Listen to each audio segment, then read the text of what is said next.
రెండు తెలుగు రాష్ట్రాలను కూడా మరొకసారి తేలికపాటి నుంచి మోస్తరు వర్షాలు కురుస్తాయని మనకు వాతావరణ శాఖ అయితే ప్రకటించింది. ఇప్పటికే మనకు రెండు రాష్ట్రాల్లో కూడా మనకు వర్షాలు అయితే కురుస్తూ ఉన్నాయి. ఇక కొన్ని జిల్లాల్లో చూసుకుంటే మనకు అత్యధిక ఉష్ణోగ్రతలు అయితే నమోదవుతూ ఉన్నాయి. ఈ నేపథ్యంలో మరొకసారి ఆంధ్రప్రదేశ్లోని ఈ జిల్లాల్లో అలాగే తెలంగాణలోని ఈ జిల్లాల్లో తేలికపాటి నుంచి మోస్తరు వర్షాలు కురుస్తాయని వాతావరణ శాఖ అయితే ప్రకటించింది. ఆ వివరాలన్నీ కూడా మనం వీడియోలోకి అయితే వెళ్ళి తెలుసుకుందాం. వీడియోను ముందుగా లైక్ చేసేయండి, తెలిసిన బంధువులకు స్నేహితులకు వీడియోను షేర్ చేయండి. ఇంకా ఎవరైనా సరే మన ఛానల్ను సబ్స్క్రైబ్ చేసుకోకుండా చూస్తూ ఉంటే ఇప్పుడే వీడియో కింద సబ్స్క్రైబ్ అనే బటన్ ఉంది, సబ్స్క్రైబ్ చేసుకోండి. సబ్స్క్రైబ్ అయిన వెంటనే గంట వస్తుంది.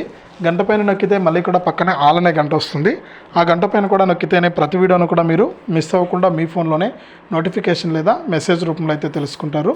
దయచేసి ప్రతి ఒక్కరు కూడా వీడియోను లైక్ చేసి షేర్ చేసి సబ్స్క్రైబ్ చేసుకోండి. ఇక వివరాల్లోకి వెళ్తే మన ఆంధ్రప్రదేశ్ రాష్ట్ర వ్యాప్తంగా చూసుకుంటే ఇప్పటికే మనకు పలు జిల్లాల్లో ఎండలు అయితే భారీగా ఉన్నాయి. అంటే అధిక ఉష్ణోగ్రతలు అయితే నమోదవుతూ ఉన్నాయి.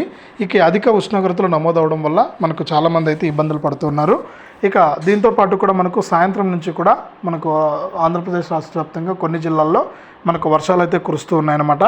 ఇక ఈరోజు కూడా మరికొన్ని జిల్లాల్లో తేలికపాటి నుంచి మోస్తరు వర్షాలు కురిసే అవకాశం ఉందని వాతావరణ శాఖ అయితే ప్రకటించింది. ఈ విధంగా రెండు తెలుగు రాష్ట్రాలకు సంబంధించి మరొకసారి మనకు వాతావరణ పరిస్థితులు అయితే ఈ విధంగా ఉన్నాయి. ఇది ఆంధ్రప్రదేశ్కి సంబంధించి. ఇక తెలంగాణ విషయానికి వస్తే తెలంగాణ రాష్ట్ర వ్యాప్తంగా కూడా మనకు అక్కడక్కడ కూడా తేలికపాటి నుంచి మోస్తరు వర్షాలు అయితే కురుస్తూ ఉన్నాయి. ఇప్పటికే మనకు హైదరాబాద్తో పాటు మనకు మిగిలిన జిల్లాల్లో కూడా తేలికపాటి నుంచి మోస్తరు వర్షాలు అయితే కురిశాయి. ఇక కొన్ని జిల్లాల్లో చూసుకుంటే ఎండల తీవ్రత కూడా అధిక ఉష్ణోగ్రతలు కూడా నమోదవుతూ ఉన్నాయి.